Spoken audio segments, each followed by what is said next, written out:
ാണ് നബിയെ, തങ്ങൾ ബേജാറാവണ്ട, തങ്ങൾക്ക് അതിനേക്കാളും പുണ്യകരമായ ഒരു രാത്രി തരാം. അതാണ് ഇന്നാ അൻസൽനാഹു ഫീ ലൈലത്തുൽ ഖദ്ർ. പരിശുദ്ധമായ ഖുർആനെ ഞങ്ങൾ ലൈലത്തുൽ ഖദ്റിന്റെ രാത്രി ഇറക്കി.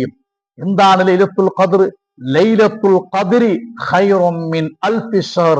1000 മാസത്തിനേക്കാളും ഖൈറായ ഒരു ജാവായിട്ടിക്കടേ ലൈലത്തുൽ ഖദ്ർ.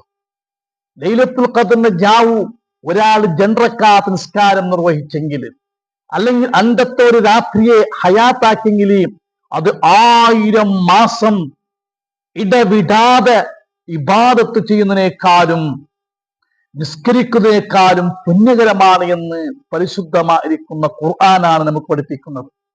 ആ ഒരു രാത്രി നമുക്ക് അള്ളാഹു നൽകിയിട്ടുണ്ട്. ഒരുപാട് കാരണങ്ങളുണ്ട് ആ രാത്രിയെ അള്ളാഹു നമുക്ക് നൽകാനുള്ള കാരണം. ഒരു കാരണം പറയുന്നു, ലൈലത്തുൽ ഖദ്റിൽ അള്ളാഹുവിന്റെ റഹ്മത്തിന്റെ മലക്കുകൾ ഇറങ്ങി വരും. അല്ലെ, ലൈലത്തുൽ ഖദ്രി ഖൈറും മിൻ അൽഫി ശഹർ തനസ്സലുൽ മലായികത്തു വറൂഹു ഫീഹാ ബിഇദ്നി റബ്ബിഹിം മിൻ കുല്ലി അംർ. അള്ളാഹുവിന്റെ കൽപ്പന പ്രകാരം, അള്ളാഹുവിന്റെ സമ്മതപ്രകാരം റഹ്മത്തിന്റെ മലായികങ്ങൾ ഉണ്ടാകും. റഹ്മത്തിന്റെ മലായികങ്ങൾ ഉണ്ടാകും. റൂഹുമുണ്ടാകും. റൂഹ് എന്നതിലേക്ക് ഒരുപാട് തഫ്സീറുകൾ ഇമാമിങ്ങൾ പറഞ്ഞിട്ടുണ്ട്.